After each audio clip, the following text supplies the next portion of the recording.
দর্শক, ভোটের সবশেষ খবর আমরা জানবো। আমাদের সহকর্মী শুভজিৎ পুতুতুণ্ড আমাদের সাথে যুক্ত হচ্ছেন। শুভজিৎ, এই মুহূর্তের ভোটের আপডেট জানতে চাই। দৃষ্টি, ফাইনাল যে এখনো পর্যন্ত যে ভোটদানের হার সেটা নির্বাচন কমিশন জানিয়েছে। সেটা তারা বলছে সন্ধ্যে 6টা পর্যন্ত 91.78%। যদি এটা ফাইনাল নয়, কারণ এখনো বেশ কিছু জায়গায় নির্বাচন চলছে, যেখানে যেখানে দেরিতে নির্বাচন শুরু হয়েছে।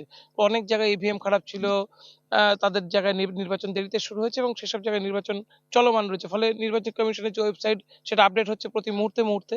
এবং সেখানে কিন্তু যেটা বোঝা যাচ্ছে যে 92%-এর কিছুটা বেশি বা 93%-এর কাছাকাছি এই ভোট পার্সেন্টেজ থাকতে পারে। এটা পশ্চিমবঙ্গের নিরিখে কার্যত রেকর্ড। এত সংখ্যক ভোটদান এটা পশ্চিমবঙ্গে শেষ কবে হয়েছে মনে করা যাচ্ছে না। এর পিছনে অন্যতম বড় কারণ যেটা ভোটারদের নিরাপত্তা দিতে নির্বাচন কমিশন সক্ষম হয়েছে। পাশাপাশি এসআইআর একটা বড় ফ্যাক্টর, কারণ নির্বাচনের যে ভোটার তালিকা থেকে 1 লক্ষে প্রায় 93 লক্ষের নাম বাদ চলে গিয়েছে। যাদের নাম আছে তাদের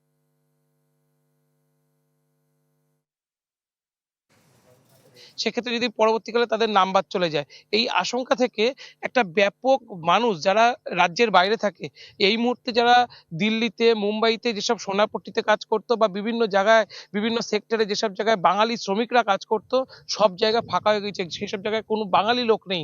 গোটা দেশের যারা বাঙালি যারা বাইরে বাইরে কাজ করতে গেছিল, ট্রেনে বাসে দ্বিগুণ তিনগুণ টাকা দিয়ে তারা কলকাতায় ফিরেছে, তারা নিজের নিজের জেলায় ফিরেছে শুধুমাত্র ভোট দেওয়ার জন্য। এবং এই ভোটের যে প্রভাব সেটাই কিন্তু আজকে ভোটার একদম ব্যালট বাক্সে দেখা গিয়েছে। প্রধানমন্ত্রী নরেন্দ্র মোদী আজকে একাধিক সভা করেছে কলকাতা তার আশেপাশের অঞ্চল জুড়ে। সেখানে তিনি বলছেন যে এই যে টার্ন অ্যারাউন্ড, এটা বিগত 50 বছরে এরকম শান্তিপূর্ণ ভোট হয়নি এবং এত বেশি সংখ্যক ভোট হয়নি। এটার সাফল্য তিনি নিজের দলের দিক থেকে নেওয়ার চেষ্টা করেছেন। কিন্তু পাশাপাশি মমতা ব্যানার্জি তিনিও সভা করেছেন, তিনিও কিন্তু বলছিলেন যে এই যে ভোট, এত বেশি ভোট পড়েছে, এটা আদৌ বিজেপির বাক্সে যাবে কিনা সেই নিয়ে তিনি সন্দেহ প্রকাশ করেছেন। তিনি বলছেন এই ভোট বিজেপির বিরুদ্ধেই গেছে, এই ভোট বিজেপির পক্ষে যায়নি, কারণ মানুষকে এসআইয়ের মাধ্যমে হয়রানি করা হয়েছে। যদিও দিনভর মূলত আমরা যে শহরগুলো অর্থাৎ উত্তরবঙ্গের থেকে দক্ষিণবঙ্গে যে অঞ্চলগুলো দেখলাম, কারণ একদম দার্জিলিং এর পাহাড় থেকে মেদিনীপুরের সমুদ্র, এই পুরো অংশ জুড়ে ভোট হয়েছে। 16 জেলায় ভোট, প্রায় 3.5 কোটি মানুষ তাদের মতদান দিয়েছে। এই গোটা অংশে কিন্তু বিজেপির একটা প্রভাব রয়েছে, এটা অস্বীকার করার কোনো জায়গা নেই। বিজেপির এই প্রভাবটাই কিন্তু বিজেপিকে অনেক অংশে এগিয়ে রাখছে প্রথম দফার ভোটে। প্রথম দফার যদি গত বছরের নির্বাচনে দেখেন, প্রথম উত্তরবঙ্গের যে 60টা আসন, সেই 60টা আসনেই বিজেপির কিন্তু 40-এর বেশি আসন ছিল। এবছরও বলা হচ্ছে বিজেপি এই আসন ধরে রাখবে, উল্টে আগের থেকে বেশি আসন পেতে পারে।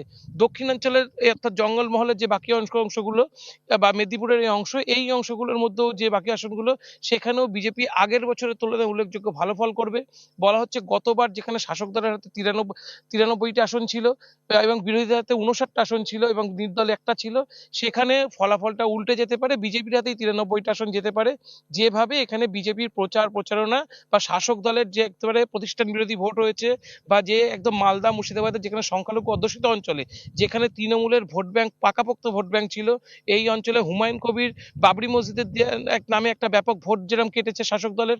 পাশাপাশি ওয়াকফ বোর্ডের একটা যে বিশৃঙ্খলা সৃষ্টি করেছিল মমতা বন্দ্যোপাধ্যায়ের একটা নির্দেশ, মূলত ওয়াকফ বোর্ডের সম্পত্তি রেজিস্টার করার ক্ষেত্রে সেন্ট্রাল গভর্নমেন্ট যে 6 মাসের সময়সীমা দিয়েছিল, মমতা বন্দ্যোপাধ্যায় লাস্ট 3 দিনের মধ্যে সেটা রেজিস্টার করতে বলেছিল। এই নিয়ে যে মুসলিমদের মধ্যে যে তীব্র ক্ষোভ, সেই ক্ষোভও যে ভোট ব্যাংকে আসবে না সেটা বলা যাচ্ছে না, এবং সেটা বলা হচ্ছে যে ভালোভাবেই আসবে। ফলে মুসলিম ভোট যদি মমতা ব্যানার্জির পাশে না থাকে এবং এসআইআর ক্ষোভ যদি তৈরি হয়ে থাকে, ভোট ঠিক বিজেপির দিকেই যাবে অনেকে মনে করছে, এবং এই অংশে প্রথম দফার ভোটে অনেকটাই বিজেপি এগিয়ে যাবে। সেক্ষেত্রে দ্বিতীয় দফার ভোটের দিকেই সবাইকে তাকিয়ে থাকতে হবে। মোটের উপর আজ ভোট শান্তিপূর্ণ। আগামী দিনে কি হয় অর্থাৎ 29 তারিখ, তারপরে অনেকটাই নির্ভর করবে নির্বাচন কমিশনের সাফল্যতা।